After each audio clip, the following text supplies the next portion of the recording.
은혜로운 귀한 찬양 감사합니다. 이제 하나님의 말씀을 봉독하겠습니다. 오늘 우리에게 주신 하나님의 말씀은 시편 127편 1절부터 5절까지의 말씀입니다. 주신 말씀을 한 절씩 교독하시겠습니다. 1절을 제가 먼저 읽습니다. 여호와께서 집을 세우지 아니하시면 세우는 자의 수고가 헛되며 여호와께서 성을 지키지 아니하시면 파수꾼의 깨어있음이 헛되도다. 너희가 일찍이 일어나고 늦게 누우며 수고의 떡을 먹음이 헛되도다. 그러므로 여호와께서 그의 사랑하시는 자에게 잠을 주시는도다. 보라, 자식들은 여호와의 기업이요 태의 열매는 그의 상급이로다. 젊은 자의 자식은 장사의 수중의 화살 같은. 함께 읽습니다. 이것이 그의 화살통에 가득한 자는 복되도다. 그들이 성문에서 그들의 원수와 담판할 때에 수치를 당하지 아니하리로다. 아멘. 할렐루야. 사랑하는 형제자매 여러분, 오늘 이 예배 예수님 때문에, 생명의 복음 때문에 어떻습니까?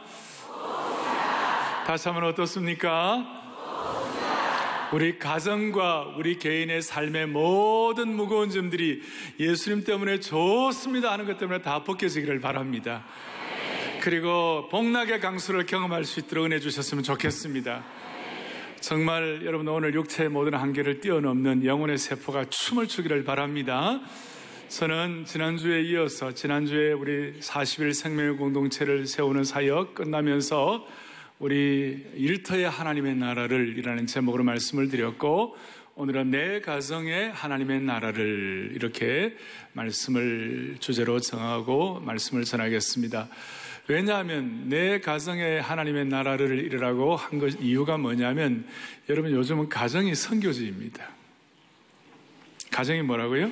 선교지예요. 왜? 우리 주위에 보면 너무나 고통스러운 가정들이 많아요. 많은 가정들이 붕괴되고 있어요. 요즘 흔히들 쓰는 용어 가운데 어디로부터 나간다, 영국이 브렉시트다, 영국이 유럽으로부터 나간다 그래서 브렉시트 하는 것처럼 가정이 이렇게 파괴되는 이런 내용들을 패밀리 엑시트, 그래서 페맥시트 이런 말이 있어요. 전통적인 가정의 붕괴를 말하는 것이고, 비슷한 말로 가족 해체라는 말이 있을 것 같습니다. 컬처 쇼크라는 말이 있어요. 문화 충격이라는 말이 있는데, 요새는 패밀리 쇼크라는 말이 있어요. 전통적인 가정의 기능을 상실했어요. 옛날에는 직장이 전쟁터라도, 직장이 힘들어도 가정에 오면 그래도 위로가 되고, 어려워도 가정에 좀 쉼이 있어요. 그런데 요즘은 가정마다 갈등이 있고 긴장이 있고 무정함이 있고 대화의 단절 때문에, 그래서 한마디로 가정이 전쟁터가 된 그런 가정들이 많아요. 한국보건사회연구원이라는 어느 정도 공신력이 있는 이런 기관의 보고서인데, 지난달, 한 달 전 보고서예요. 내용이 이거예요. 질문이: 지금까지 살아오면서 가족의 위기를 경험한 적이 있는가? 지금까지 살아오면서 가족의 위기를 경험한 적이 있는가? 얼마나 답을 했을 것 같아요? 그 중에 그 답을 한 사람들 가운데 46.1%, 거의 절반이 가정적으로 위기를 맞이했다. 겉으로는 좋아 보여도 집집마다 가정의 커튼을 열어보면 많은 사람들의 가정이 위기를 맞이한다는 것이에요. 여러분들 최근에 자녀들과 함께 10분, 20분, 한 달 내에 10분, 20분이라도 진지하게 가족들과 자녀들과 대화를 해본 경험이 있는가 묻고 싶어요. 그래서 이런 상황 속에서 우리는 절망해야겠는가? 아니죠. 절망이라는 단어는 앞으로 전혀 기회가 없다든지 내 생명이 끝난다면 모르겠지만, 아직 우리는 고칠 기회가 있는 줄로 믿습니다. 우리가 아직 살아있어요. 죽지 않았어요. 내 생명 끝난 것도 아니고 또 살아계신 하나님 말씀이 있어요. 아멘. 그리고 한국 사회에 어쨌든 간에 우리 프로테스탄트 기독교가 20%를 점하고 있어요. 그러니 지금 부모 자식 사이의 갈등, 이 말씀 앞에서 남편과 아내 사이, 형제들 사이를 화목하게 하고 상처를 치유하는 놀라운 능력을 오늘 시간 체험하기를 바랍니다. 자, 오늘 시편 127편 앞에 여러분들 펴놓았습니다. 이 내용을 우리가 오늘 좀 자세히 보겠는데, 시편 127편에 1절에 여호와께서 집을 세우지 않으면 세우는 자의 수고가 뭐예요? 헛되다. 그리고 여호와께서 성을 지키지 않으시면 파수꾼의 깨어있음이 헛되다. 그 깨어있다는 말이 옛날 개혁판에서는 경성하다. 저는 경성이라는 단어가 더 좋은 것 같아요. 아주 각성하고 깨어있는 것이 다 헛되다. 그런데 바로 뒤에 128편 보세요. 128편 보면 거기에는 헛되고 헛되다라는 말 대신에 128편 1절 이전에는 잘 대조가 되어갖고 여호와를 경외하며 그의 길을 걷는 자마다 뭐가 있도다? 복이 있도다. 2절에 너가 너 손이 수고한 대로 먹을 것이라. 너가 복되고 그 다음은 뭡니까? 형통하리로다. 하나는 헛되고 헛된데 하나는 형통하고 복이 있도다. 이런 내용이 나와 있어요. 그리고 시편 127편의 저자가 누굽니까? 솔로몬이라고 그랬어요. 여러분, 솔로몬이 시편 150편 가운데 솔로몬의 시편이 몇 편 있을까요? 한 편? 나왔죠. 두 편? 세 편? 시편 150편 가운데 솔로몬의 시편이 두 편이 나와 있어요. 72편에도 나와 있고 오늘 여기 나와 있는데, 제가 왜 이렇게 강조를 하느냐면 이 솔로몬이 영적으로 최고의 정점에 있을 때, 그리고 솔로몬의 지혜가 이 세상의 모든 사람들보다 승하다고 그랬는데, 솔로몬의 지혜가 죄송합니다 만땅일 때, 최고의 극점에 올랐을 때 그가 정말 성령 충만해가지고 오늘 이 시편을 쓴 거예요. 그리고 이 시편 127편과 128편은 또 덧붙여서 성전에 올라가는 시다 그랬어요.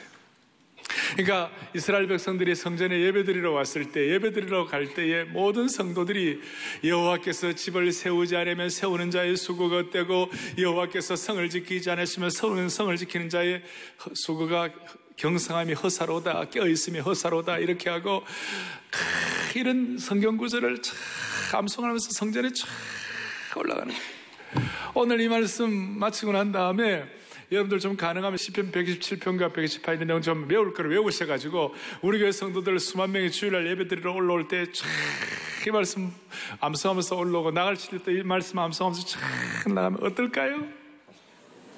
안 좋을까요? 저는 너무 복되리라고 생각해요. 그리고 이 말씀을 암송하는데 이스라엘 백성들이 70년 동안 포로 생활하고 난 다음에 나중에 예루살렘 성전을 다시 회복하고 포로 생활에서 돌아갔다가 이 말씀을 암송하면서 다시 성전 예배를 드리러 가는데요, 통곡을 하며 올라가는 거예요. 통곡을 하며, 그 통곡의 눈물은 나쁜 눈물이 아니에요. 그 통곡의 눈물은 회복의 눈물이에요. 너무 치유가 되어가지고 하나님께서 우리 민족에게 되는 복을 좀 주시기를 바랍니다. 그리고 오늘 이 내용은 참 하나님께서 우리에게 튼실하게 가정 제도를 세우라고 튼실하게 주시는 말씀이고, 어떻게 보면 솔로몬이 그 지혜가 최고의 정점에 이르렀을 때 이걸 말씀했기 때문에 이 말씀은 하나님 나라의 비밀을 우리에게 선포하는 것이에요. 그게 좀 어려운 말로 천기누설이에요. 천기누설. 그래서 우리는 오늘 이 말씀을 앞에 놓고 하나님의 심정을 깨닫고 가정마다 전쟁터와 같은 이 가정들이 다시 한번 치유되는 역사가 일어나기를 바랍니다. 시편 127편을 이렇게 앞에 놓고 먼저 오늘 우리 가정이 좀 옛날하고 비교해서 좀 어려울 만한 구조가 두 가지 악조건이 있어요. 하나는 경제 구조에 관한 문제예요. 한국이 점점 선진화되면서, 여러분, 선진화된다는 말은 나름대로 우리 어떤 사회에 나름대로 생활하는 이 생활을 유지를 해야 되는 거예요. 차가 있으면 차를 유지를 해야 되고, 그 다음에 가정에 샤워를 하고 아파트에서 관리비를 내고 뭐 이렇게 하면 이게 옛날에 비해서는 우리의 삶의 문화적인 수준이 많이 높아졌어요. 그리고 생활 수준이 많이 높아졌어요. 대신 그 생활 수준을 지켜나가는 데는 투자가 많이 필요하고 거기에 수입이 많이 필요하고 옛날하고 많이 달라졌어요. 옛날에는 뭐 관리비 생각할 필요도 없는 거예요. 왜냐하면 샤워할 필요가 없으니까. 오늘 아침에 여러분들이 예배 드리러 오셨는데 샤워 안 하고 한번 손 들어보세요. 대부분 다 샤워하고 오셨잖아요. 샤워하고 오셨잖아요. 옛날에는 샤워 어떻게 했죠? 연중 행사 아닙니까? 한 달에 한 번씩 뭐 아니면 명절 때 하는 그렇게 살았단 말이에요. 그리고 옛날에 차가 어디 있었어요? 그냥 사는 거예요. 그런데 선진국으로 가면 갈수록 자기 나름대로 주어진 이 경제 구조의 이 생활 수준을 지켜내려면 부부가 열심히 일을 해야 되는 거예요. 맞벌이를 해야 되는 상황이에요. 앞으로 한국도 점점 그렇게 갈 거예요. 나름대로 수준을 지키려고. 그러니까 맞벌이를 하다가 보니까 문제가 뭐가 일어났냐? 자식들 교육을 부모가 못하는 거예요. 다가방에 맡기고 유아원에 맡기고 유치원에 맡기고 과외에 맡기고 게임에 맡기고 컴퓨터에 맡기고 그러니까 아이들이 부모의 정식 특별히 엄마의 교육을 받지 못하는 시대가 되어버린 거예요. 문화 수준, 생활 수준은 높아졌는데 애들 교육은 부모가 직접 못하니까 우리 아이들이 갖는 그 영적인 짐, 애들이 겉으로는 멀쩡하고 겉으로는 생활 수준이 있고 겉으로는 나름대로 똑똑하지만 사실 그들의 영혼은 비폐해져 있고 그들의 마음은 갈등 가운데 있고 영적인 자리는 잡지 못하고 있는 거예요. 여러분 동의가 되세요? 그러니 이 경제 구조 자체가 우리가 오늘날 가정을 잘 억어하고 하나님 말씀대로 지키기가 쉽지가 않은 경제 구조가 된 거예요. 또 하나는 이 사회 구조예요. 사회 구조라는 것은 다른 게 아니라 문화 충격, 문화가 다른 사람들끼리 결혼을 하는 거예요. 옛날에는 많이 해봐야 10리 내에서 우리 부친 세대만 하더라도 웬만하면 동네에서 아니면 뭐 좀 다른 동네 정도 이렇게 결혼을 하잖아요. 멀리 가면 군 정도 그 정도 하잖아요. 근데 요즘은 뭐예요? 뭐 서울 사람이 경상도 며느리를 얻고 그 다음에 호남 사위를 얻고 이렇게 하잖아요. 또 경상도 시어머니가 서울 며느리를 얻잖아요. 그러니까 이게 문화 충격이 있고 이 문화가 달라가지고 이 사회 구조가 다른 데서 오는 많은 갈등들이 있는 거예요. 그러니까 이런 문화 구조나 경제 구조 이거 어떻게 하든지 좀 해결 방법은 뭐냐면 주일 예배예요. 그리고 우리 교회는 토요 비전 새벽 예배예요.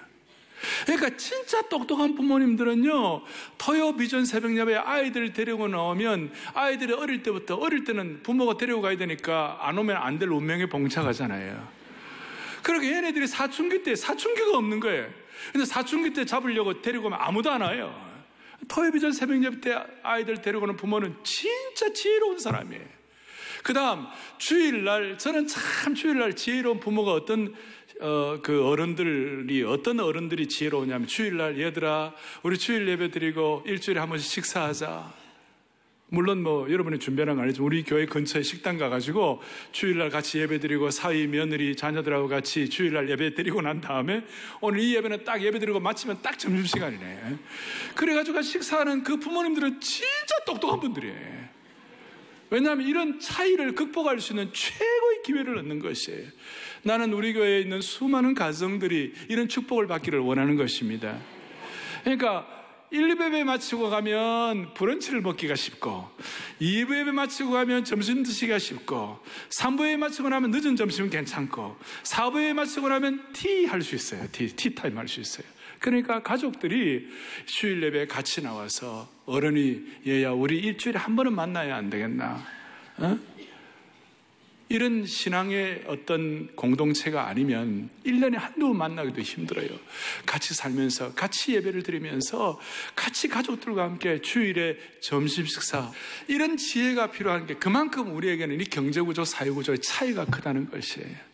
그래서 이걸 극복할 수 있는 영적인 튼튼한 기둥을 여러분들이 평생 마련할 수 있도록 오늘 이 말씀이 여러분들의 기도의 제목이 되기를 원하는 것입니다.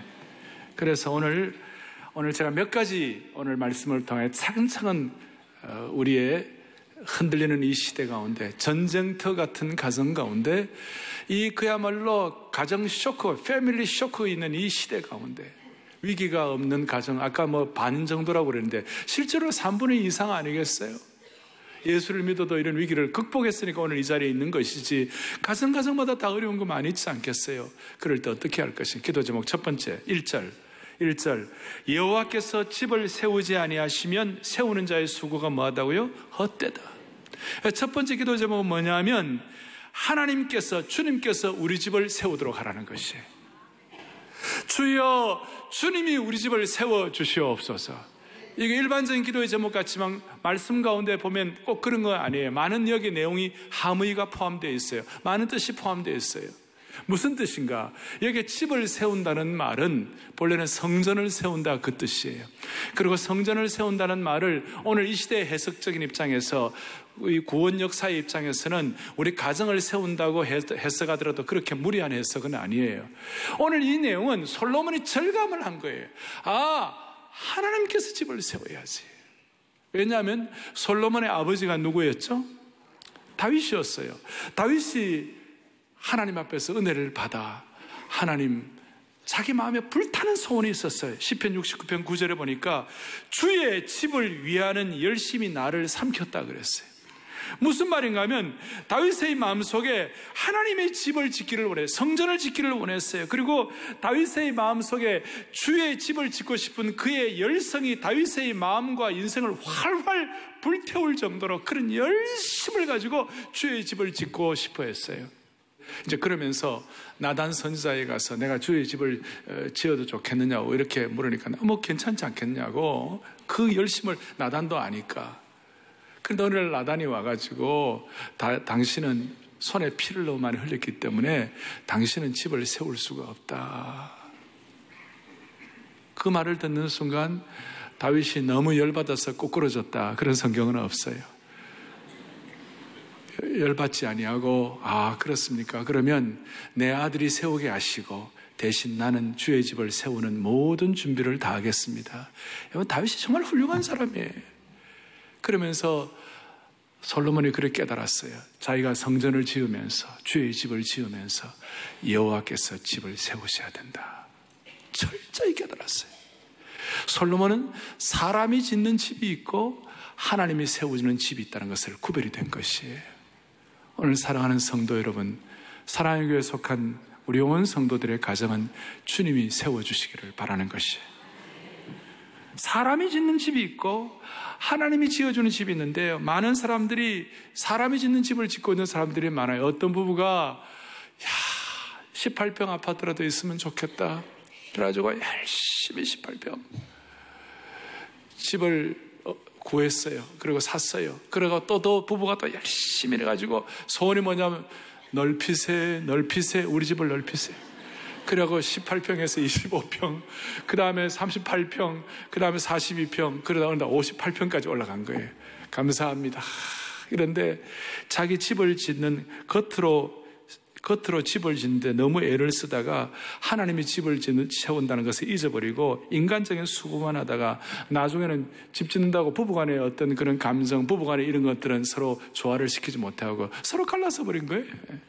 그리고 그 집이 for sale, 집 판다고.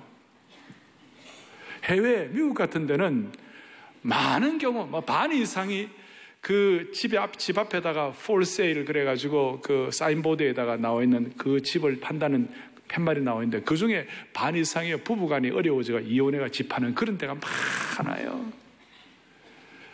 인간이 열심히 집을 짓는 것이 아니라 하나님께서 우리 집을 세워주셔야만 하는 것이다. 이걸 우리의 마음속에 아주 절실하게 느껴야 되는 거예요. 시편 49편 11절을 봅니다. 보겠습니다. 그러나 그들의 속 생각에 영원히 있고 그들의 거처는 대대이르리라 하여 그들의 토지를 자기 이름으로 부르도다. 무슨 말이에요?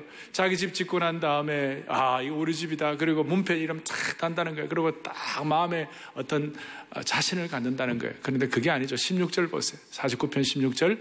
사람이 치부하여 그의 집에 영광이 더할 때 너는 두려워하지 말지어다. 우리 주위에 고대 광실에 멋진 집에 사는 사람들 너무 부러워하지 말라고 그랬어요. 17절. 그가 죽음에 가져가는 것이 없고 그의 영광이 그를 따라 내려가지 못함이로다 그랬어요. 아무리 멋진 화려한 집을 짓는다 할지라도 죽으면 가져가는 것이 없고 심지어 자녀들이 그 집 보존도 못해요. 그러니까 일본이나 한국도 그런 거 있고 저 외국 같은 데 보면 큰 집들 성들 해놨는데 자녀들이 보존을 못해하고 전부 다 나라와 주정부에 바친 그런 데가 많아요. 하나님께서 우리의 집을 지켜주시고 하나님께서 우리 집을 세워주시기를 바랍니다. 그 기도 제목 첫 번째. 두 번째 기도 제목은 뭐냐? 1절 뒤에 여호와께서 집을 세우지 않으면 세우는 자의 수고가 어때요? 두 번째는 여호와께서 성을 지키지 아니하면 파수꾼에 깨어있음이 뭐예요? 허사로우다. 중요한 것은 짓는 것만 중요한 것이 아니라 이 집을 잘 짓고 난 다음에 관리를 해야 되는 것이, 운영이 중요한 것이. 우리가 이 귀한 예배당을 지었습니다. 짓는 게 중요한 게 아니라 우리가 이걸 잘 관리하고 잘 하나님 앞에서 이걸 정말 잘 지켜나가야 되는 것이. 할렐루야. 그래서 두 번째 기도 제목은 뭐냐면 주께서 우리 집을 지켜주셔야 되는 것이. 하나는 주님께서 우리 집을 세워주시고 주님께서 우리 집을 지켜주셔야 돼요. 잘 운영하시도록. 이건 뭐냐면 당시에 솔로몬이 살았던 그 당시에 예루살렘 성이 있고 성벽이 있었어요. 그래가지고 그 성벽을 하는데 사람들이 이제 그래 큰 성은 아닌데 거기에다가 이제 성을 만들고 성벽을 만들었어요. 밖에서 나와서 포도나무 농사를 하고 농사를 짓고 양을 치고 하다가 성벽 안에 들어와서 쉼을 갖는 것이에요. 그리고 그 쉴 때에 파수꾼이 지켜주는 거예요. 얼마나 그래서 파수꾼이 지켜주고 성벽이 있으니까 안심이다 이렇게 생각하고 이제 쉬는 거예요. 그런데 솔로몬 시대만 하더라도 괜찮았어요. 솔로몬 시대만 해도 괜찮은데 솔로몬 시대 이후에 하나님께서 지켜주지 않으시면 안 된다는 것을 잊어버린 그 후손들이 나타날 때에 무슨 일이 벌어졌는가? 그 성벽이 다 회파된 것이에요. 남북으로 나누어지고 그리고 북쪽은 아수르에 남쪽은 바벨론에 다 망하고 예루살렘 성벽이 무너지고 나중에는 아수르, 바벨론, 그리스, 로마, 터키, 아랍 왕국에 의하여 훼손되고 지금도 예루살렘은 회파되고 모슬렘 사람들이 그곳에 골든 모스크를 지어놓았어요. 여기서 우리가 깨달아야 될 것이 있어요. 그것이 뭐냐면 유대인들이 망하고 성벽이 회파된 이유는 파수꾼이 없어서 망한 것이 아니라 하나님께서 지켜주신다는 것을 철저히 깨닫고 신뢰하지 못했기 때문에 그랬다는 것이에요. 이걸 조금 더 우리식으로 접목을 하면 사랑하는 교우들이여, 인생의 성벽을 하나님이 지켜주셔야 되는 거예요. 여러분, 가정의 성벽도 하나님이 지켜주시기를 바라는 것이에요. 남들이 볼 때 성벽이 제대로 있나, 저 집은 제대로 없는 것 같고 저 집은 대단치 않아 보이는 가정이라 할지라도, 거창한 성벽이 아닐지라도 우리의 인생의 성벽과 담을 하나님이 지켜주시면 성벽이 없어도 여호와께서 불성곽이 되어주시는 것이에요. 저는 하나님께서 불성곽이 되어주신다는 말이 어디에 있는가 찾아봤어요. 스가랴 2장 4절 5절을 찾아봤어요. 같이 봅니다. 함께 보죠. 이르되 너는 달려가서 그 소년에게 말하여 이르기를, 예루살렘은 그 가운데 사람과 가축이 많으므로 성곽 없는 성읍이 될 것이라 하라. 그 다음 5절이 중요합니다. 5절, 여호와의 말씀에 내가 불로 둘러싼 성곽이 되며 그 가운데서 영광이 되리라. 할렐루야, 할렐루야. 사랑하는 성도 여러분, 우리 가정을 여호와께서 불로 둘러싼 성곽으로 지켜주시기를 바라는 것입니다. 불성곽이 되어주시는 것이에요. 그래서 여호와께서 집을 세울 뿐만 아니라 이제는 불성곽이 되어 지켜주셔야 되는 거예요. 이것이 너무나 중요하죠. 오늘 이 예배를 나가시면서 마음속에 암송을 하세요. 여호와께서 집을 세우지 않으면 세우는 자의 수고가 헛되고 여호와께서 성을 지키지 않으시면 파수꾼의 깨어있음이 허사로다. 주여 우리 가정을 세워주시옵소서. 주여 우리 가정을 지켜주옵소서. 솔로몬이 하나님이 지켜주는 것이 얼마나 중요한지를 어떻게 깨달은지 아세요? 솔로몬이 집을 짓는 동안에, 성전을 짓는 그 기간 동안에 예루살렘을 침공하거나 예루살렘 성벽을 도전해오는 그런 적군이 없었어요. 하나님이 지켜주셨어요. 만약에 적군의 병사들이 와가지고 막 기병들이 와서 공격을 해대면 집을 짓다가도 나가서 그걸 막아야만 되는 것이고, 그 누수와 시간적인 에너지의 소비는 말로 다 알 수가 없는 것이고, 그야말로 국가적 낭비이죠. 그런데 솔로몬을 주님이 지켜주신 것이에요. 하나님이 우리 가정들을 지켜주시기를 바랍니다. 제가 이런 말씀을 드리면 어떤 분들은 하나님을 모르는 사람들 가운데서도 만사형통하고 잘 되는 사람이 있고, 그리고 하나님 잘 안다고 하나님 잘 믿는다는 사람 가운데도 지지리도 고생하고 어려운 사람들 많지 않느냐고. 그런데 여러분, 하나님이 지켜주지 않으시면 파수꾼의 경성함이 허사로다는 이 말 안에 포함된 뜻은 어떤 것인가 하면, 하나님이 마지막 2%를 책임지신다, 그 뜻이에요. 마지막을 하나님이 책임진다는 것이에요. 끝을 주님이 책임진다는 것이에요. 마무리 2%를 하나님이 책임진다는 것이에요. 그래, 이렇게 말할 수 있어요. 지금 어떤 사람이, 예수 안 믿는 사람이, 예수 잘 믿는 사람들 가운데 너무 힘들고 어려운 사람 많은데, 예수 안 믿고도 정말 잘 나가고 모든 것이 형통하는 그런 사람들, 만세형통 같은 그런 느낌 드는 사람들 그 대조하고 그런 얘기를 한다고 말할진데, 우리는 이렇게 말하는 거예요. 끝을 보라. 마지막 2% 끝은 하나님이 책임지실 것이야. 끝을 보라. 지금 힘들어도 끝을 보라. 만약 이것이 진실이 아니라면, 하나님을 잘 섬기는데도 불구하고 끝이 비참하다면 저는 이 성경을 덮을 거예요. 그건 하나님이 진실을 말하지 않는 것처럼 돼버리는 거예요. 그러나 우리 하나님은 회전하는 그림자도 없으시고 어제나 오늘이나 동일하시고 거짓말하지 않은 하나님이심을 저희들은 믿습니다. 부모가 순교를 당하는 그런 가정이 있어요. 그런데 끝을 보라는 거예요. 1대가 아니면 2대, 3대를 보라는 것이에요.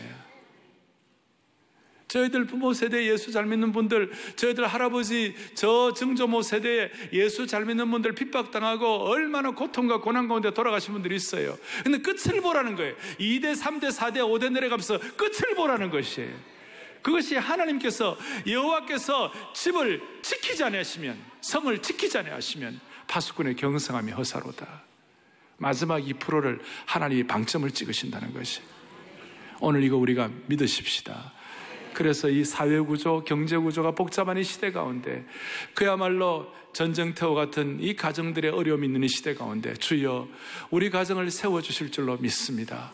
우리 가정을 지켜주실 줄로 믿습니다. 이거예요. 세 번째 기도 제목은 2절입니다. 2절. 너희가 일찍 일어나고 늦게 누우며 수고의 떡을 먹음이 헛되도다. 그러므로 여호와께서 그의 사랑하는 자에게 잠을 주시는도다. 이 말씀은 어떤 뜻인가 하면, 주께서 우리 가정에 필요를 공급하시도록 하라는 것입니다. 이게 무슨 뜻이에요? 2절에 주님께서 우리 가정에 필요를 공급하신다는 거예요. 그래서 하나님이 우리 가정에 모든 필요를 공급하시기 때문에 여호와께서 그 사랑하는 자에게 잠을 주시는도다 그랬어요. 많은 사람들은 2절에 있는 것처럼 일찍 일어나고 늦게 눕고 수고의 떡을 먹고 고생을 하면 자기의 삶의 필요를 자기가 스스로 채울 수 있다고 믿어요. 웬만하면 그렇게 돼요. 사실 열심히 살고 이 민주주의 나라에 열심히 살고 애쓰고 수고하면 자기 이 풀칠을 자기 가정은 어느 정도 지킬 수 있는 건 사실이에요. 그러나 우리 예수 믿는 사람들은 거기서 한 단계 더 들어가야 되는 거예요. 우리는 열심히 일하고 일찍 일어나고 늦게 눕고 수고의 떡을 먹지만 정말 가장 중요한 공급은 하나님이 하신다고 믿는 것이에요. 왜? 여러분, 열심히 일하고 수고하고 수고의 떡을 먹고 애쓰는 사람들 가운데요, 잠을 못 자는 사람들이 있어요. 이거 잘 이루는 거 어떻게 될까? 내 앞으로의 시간은 어떻게, 내 삶은 어떻게 될 것인가?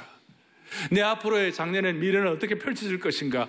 걱정이 돼가지고 잠을 못 이루는 사람이 많아요. 그런데 하나님께서 내 필요를 지키시고 내 필요를 공급하신다고 믿는 사람들에게는 잠을 잘 수 있는 것이에요. 평안한 거예요. 여러분, 편히 주무시기 바라요. 근데 내 실력으로는 편히 잘 수가 없어요. 내 환경과 내 삶의 여러 가지의 해결해야 할 문제들을 앞에 놓고서는 편히 잘 수가 없어요. 근데 마지막은 결국은 하나님이 처리하실 것이야. 하나님이 공급하실 것이야. 하나님이 채우실 것이야. 그것이 있어야 마음에 평안이 오고, 평안이 오면 잘 수 있는 것이. 그리고 잠잘 때 많은 일들이 일어나요. 그리고 나는 잠을 자고 그 다음에 모든 일들은 주님이 세일하실까 주님께 맡기고. 그래서 여러분, 아담을 한번 생각해 봐요. 아담에게서 가장 필요가 뭐였나요? 아담이 무슨 경제적인 부여를 원했습니까? 아담이 무슨 지성적인 똑똑함을 원했습니까? 아담에게 제일 필요한 것이 뭐였어요? 하와, 아내 하와였어요. 그런데 그 하와를 하나님이 아담에게 언제 주셨죠? 잘 때 주셨어요. 잘 때 아담에게 가장 필요한 하와를 주셨어요. 그래서 기도의 제목이 뭔지 아세요? 주여, 제가 잘 때 하나님 내 필요를 알아서 처리해 주세요. 제가 잘 때 하나님은 알아서 처리해 주세요. 여러분, 우리가 잘 때 주님이 일하시면 얼마나 놀랍겠어요? 그렇지 않겠어요? 지금 우리 대한민국은 지금 낮이면 브라질은 밤이에요. 브라질의 낮과 밤은 우리하고는 완전히 바뀌어져 있어요. 브라질에 거기 우리 제자훈련원이 있거든요. 브라질에 우리 고 목사님이라고 하시는 제자훈련인데, 제가 그렇게 생각해요. 주여, 제가 잘 때 브라질은 낮이 오니 브라질의 제자훈련은 잘 되게 하여 주십시오. 그 브라질에 있는 고 목사님은 잘 때 내가 일하잖아요. 제가 일하잖아요. 예? 제가 낮에 깨갖고 일하자라 열심히. 그러니까 이게 인간적으로 이런 일이 있을진데, 여러분, 하나님의 백성들은요, 우리가 잘 때 하나님이 일하실 것을 믿으셔야 되는 거예요.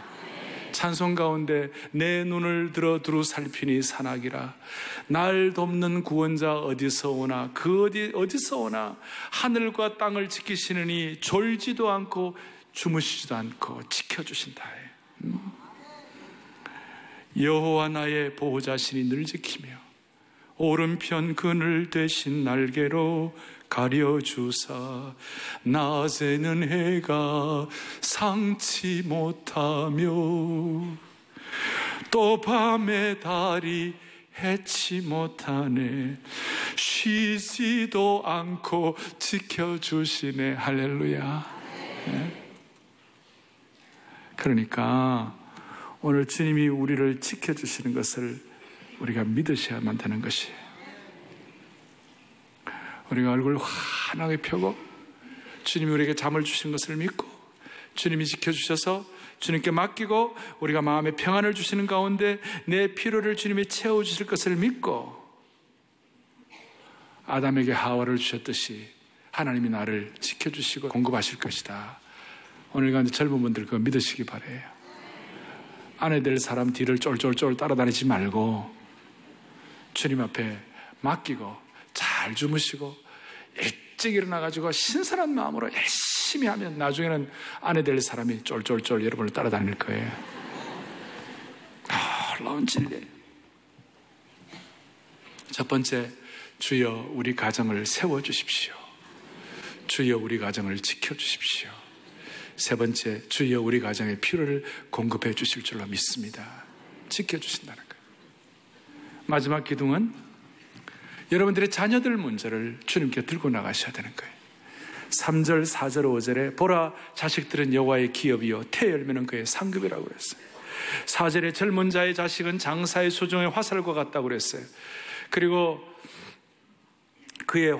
이것이 그의 화살통에 가득한 자는 복되다고 그랬어요. 오늘 솔로몬이 우리에게 중요하게 통찰력을 주는 것이 뭐냐면 자식에 대한 우리의 가치관이에요. 여러분들이 자녀들을 어떻게 생각하고 있어요? 자녀들에 대해 나름대로 여러분들이 자녀는 나에게는 무엇이다, 자녀는 나에게 무엇이다, 뭐 그런 거 퀴즈 있잖아요. 자녀는 나에게 무엇이다, 이런 거 있잖아요. 하나님 우리에게 깨닫게 하시는 거 뭐냐? 자녀는 우리의 기업이에요. 하나님이 유업으로 주시는 것이에요.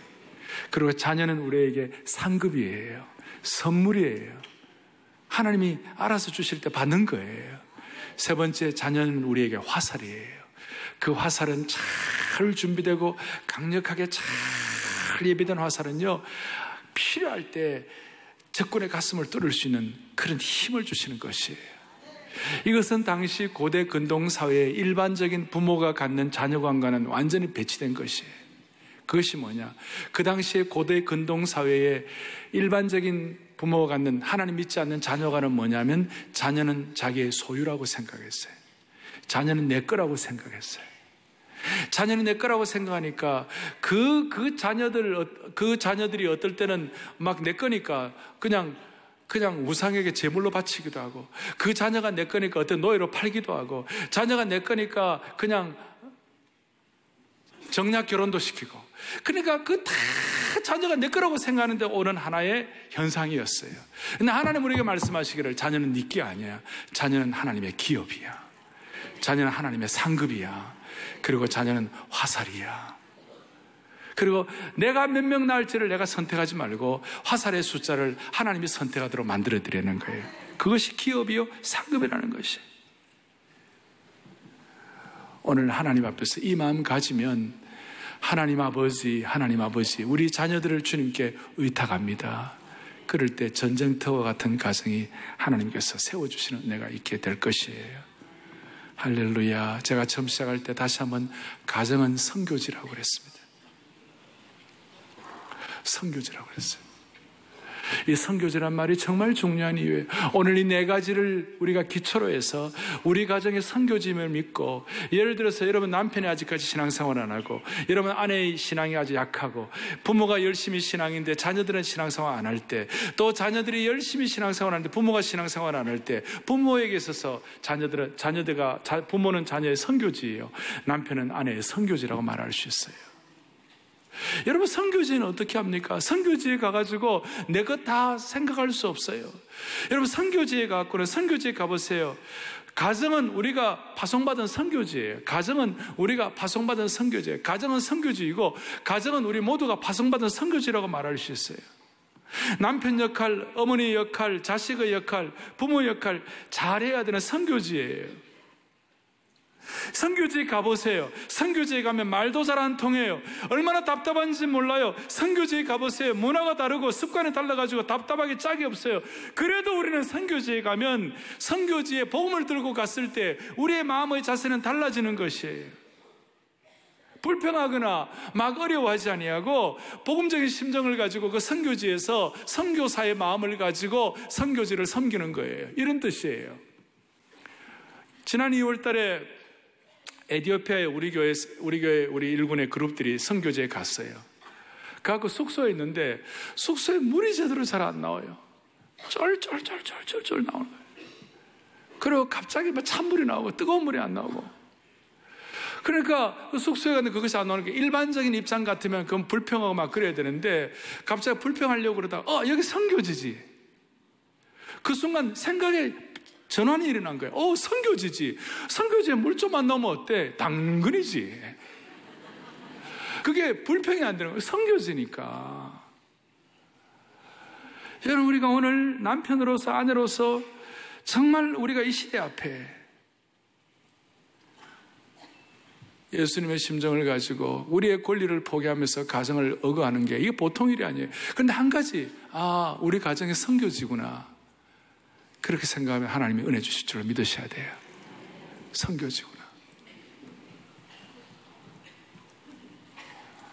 댄 알렌더라는 가정상담 신학자와 트램퍼 롱맨이라는 신학자가 결혼에 대해서 정리를 했는데 제가 참 마음에 와닿았어요.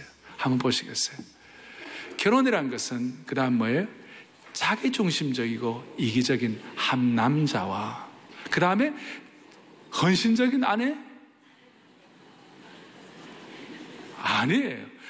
여자도 똑같아요. 자기중심적이고 이기적인 한 여자가 만나서, 자기중심적이고 이기적인 한 남자와 자기중심적이고 이기적인 한 여자가 만나서 가까이 사는 것이기 때문에 끊임없이 회개하고 끊임없이 용서하지 않으면 그것은 지옥이 되기가 쉽다. 그거예요. 그러나 만일 부부가 선교지인 줄 알고 끊임없이 회개하고 끊임없이 용서하면 천국을 맛볼 수가 있다 이거예요. 오늘 우리는 처음부터 헌신적이고 처음부터 십자가를 깨닫고 처음부터 자기 죽음을 선언하는 그런 남편 안에 없어요. 다시 자기중심적이고 이기적인 한 남자와 자기중심적이고 이기적인 한 여자가 만나서 가까이 사는 것이기 때문에 끊임없이 회개하고 끊임없이 용서해야 지옥이 되지 않고 천국이 되는 것입니다. 오늘 우리 온 성도들이 이 귀한 은혜를 이 땅에서 누릴 수 있도록 축복해 주시기를 바랍니다. 오늘 이 네 가지 기도 제목을 가지고 오늘 좀 시간이 가지만 기도하겠습니다. 네 가지 기도 제목. 첫 번째, 주께서 우리 집을 뭐 해주옵소서. 그 다음 두 번째, 주께서 우리 집을. 세 번째, 주께서 우리 가정의 필요를 편안하게 맡기고 잘 수 있게. 네 번째, 주께서 우리 자녀를, 주님께 우리 자녀를 의탁합니다. 내 모습이 들어 주봐도 손을 다 펼치시고 우리가 이 찬양, 내 모습이 들어 주봐도 찬양하는 가운데 이 네 가지 기도 제목을 얹어 놓으세요. 이 자체가 기도회가 될 것입니다. 같이 내 모습이 들어 내 이 네 가지 기도 제목을 가지고 마음의 기도에 집중을 하세요. 주봐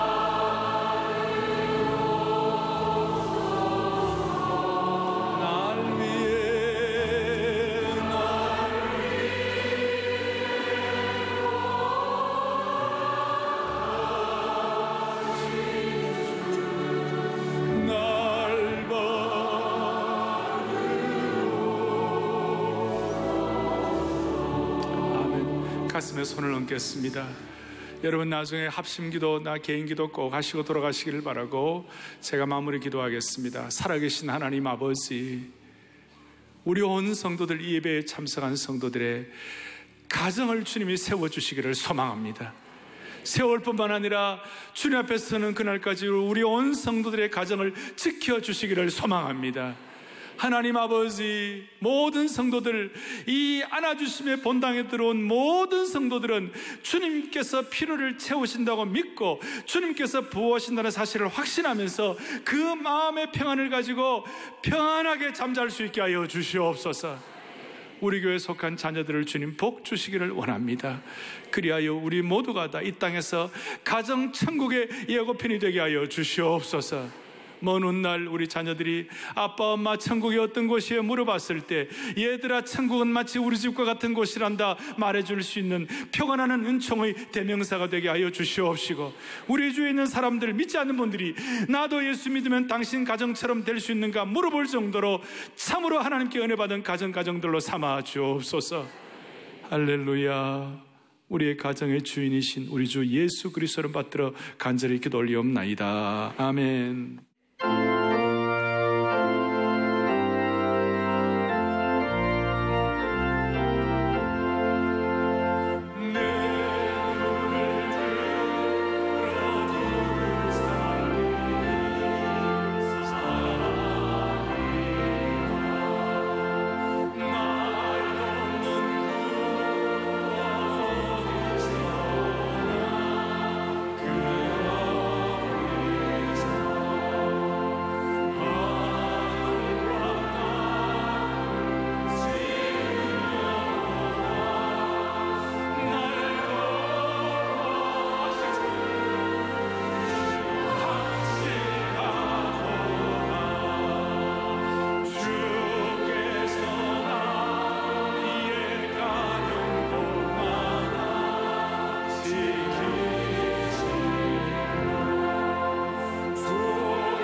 지난 23일 사랑의 교회는 장애인 주일을 맞아 섬김, 아름다운 동행이란 주제로 특별한 주일을 보냈습니다. 사랑청장년부와 소망부, 그리고 성도들과 안아주심의 본당에서 통합 예배를 드렸고, 유년부와 다윗 중등부가 사랑부 주일학교에서 함께 예배를 드리며 장애인과 비장애인이 찬양과 말씀을 통해 하나 되고 사랑을 나누는 귀한 시간을 가졌습니다. 우리 주일학교와 함께 통합 예배를 갖게 되는데요. 평소에 우리가 나뉘어서 예배 드리지만 한 가족이에요. 그래서 함께 예배를 드림을 통해서 연약한 자들도 정말 우리 사랑의 교회 한 가족인가를 또 경험할 수 있는 그런 좋은 기회. 예배 후 사랑글로벌 광장에서는 장애인 선교부와 사랑의 복지재단이 주관하는 디아코니아 페스티벌이 진행됐습니다. 장애인들의 생산품 전시와 판매 부스를 운영하고 주일러브 체험 스탬프 투어로 대사회적 섬김 사역을 공유하는 사진전과 서리풀 어린이집이 준비한 쿠키 만들기 등 다양한 프로그램에 영가족이 함께하는 연합의 장을 마련했습니다. 특별히 대형 캔버스 그림 그리기에 많은 성도들이 참여했는데요. 온 세대가 함께하며 장애인들을 응원하고 격려하는 뜻을 담아 세상에 하나밖에 없는 주일러브 작품을 완성했습니다. 광장 한편에서는 다양한 공연이 진행됐습니다. 사랑부 워십팀은 매주 모여서 연습한 워십 공연으로 성도들의 발걸음을 멈추게 했고, 마하나임 태권도 시범단이 절도 있는 태권도 시범을 선보였으며, 사랑의 오케스트라 단원은 아름다운 연주로 성도들에게 큰 박수를 받았습니다. 장애인 주일이어가지고 축기도 만들고 그림도 그리고 그래가지고 친구들과 함께하는 좋은 의미 있는 시간이었던 것 같아요. 우리 워십팀이 공연을 더 잘할 수 있게 응원 많이 부탁해 주시고 박수들 많이 쳐주셔서 감사합니다. 앞으로도 더욱 노력하겠습니다. 주중에는 장애인 주간 기념 수요 저녁 기도회를 함께했습니다. 사랑부와 소망부, 그리고 사랑의 복지재단 산하 직원들로 구성된 연합 찬양대의 찬양으로 예배를 시작해 남동우 목사가 섬김 아름다운 동행이란 말씀을 전했고, 2부 순서에서는 김성은 집사가 지휘하는 사랑의 오케스트라의 찬양곡 연주와 관현 맹인 전통예술단의 특별 공연이 이어졌는데요. 궁중음악인 정합합주를 비롯해 마음을 울리는 대금 연주와 설장구 합주 등 아름다운 찬양과 연주를 선물했습니다. 장애인과 비장애인이 복음으로 하나 되어 서로를 이해하고 소통했던 장애인 주간. 온 성도가 하나님의 사랑으로 묶여진 사랑의 공동체임을 항상 기억하고 장애인 사역에 동참할 수 있기를 소망합니다.